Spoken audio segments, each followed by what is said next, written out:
দর্শক বন্ধু কেমন আছো? আজকে তোমাদেরকে দেখাবো খুব সহজে কলমি শাক রান্নার রেসিপি। তো দেখতে থাকো।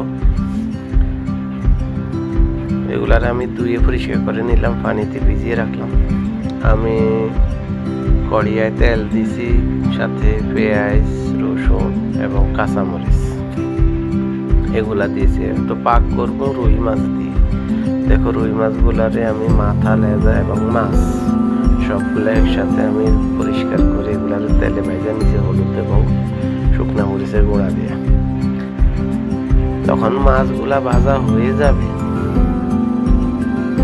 তখনই আমি এক সাইড করে রাখবো মাছগুলা। সাথে আমি হলুদ, মরিচ, মিক্স মশলা একসাথে দিয়ে এগুলার কষাই আলু এবং কলমি শাকের ডাঁটাগুলারে প্রথমে আমি সিদ্ধ করে নিতেছি ভালো করে।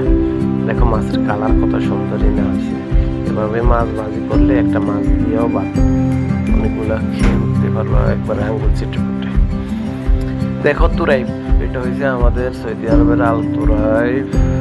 আসল কথা এখানে একশম সানাইয়া নামে পরিচিত। সানাইয়া বলতে যেখানে গাড়ি সরঞ্জাম ভালো খারাপ পুরাতন সব গাড়ি সমান ছিল, এখানে নষ্ট হলে ঠিক করা হতো,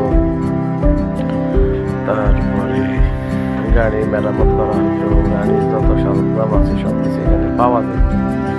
তো এই দেশের জায়গার অভাব নেই। সরকার ঘোষণা দিয়েছে 2-3 বছর আগে, বাস ঘোষণা 2-3 বছর পরে আরেকটা জায়গায় সবগুলা দোকানপাট কমপ্লিট হয়ে গেছে। তো এখান থেকে হস্তান্তর করে ফেলেছে, সব পাই গেছে, এটা সমান করে ফেলেছে। দেখো এইখানে তো এর মাঝে দেখো আমার আলু, কলমি শাকের ডাঁটাগুলো অনেক সুন্দরভাবে কষে গেছে। এর উপরে এখন আমি শাক দিয়ে দিব। শাক দেওয়ার পরে কিছুক্ষণ শাক সিদ্ধ হবে। সিদ্ধ হওয়ার পরে শাকগুলা যখন আমি বুঝবো যে শাকও কষিয়ে আসছে,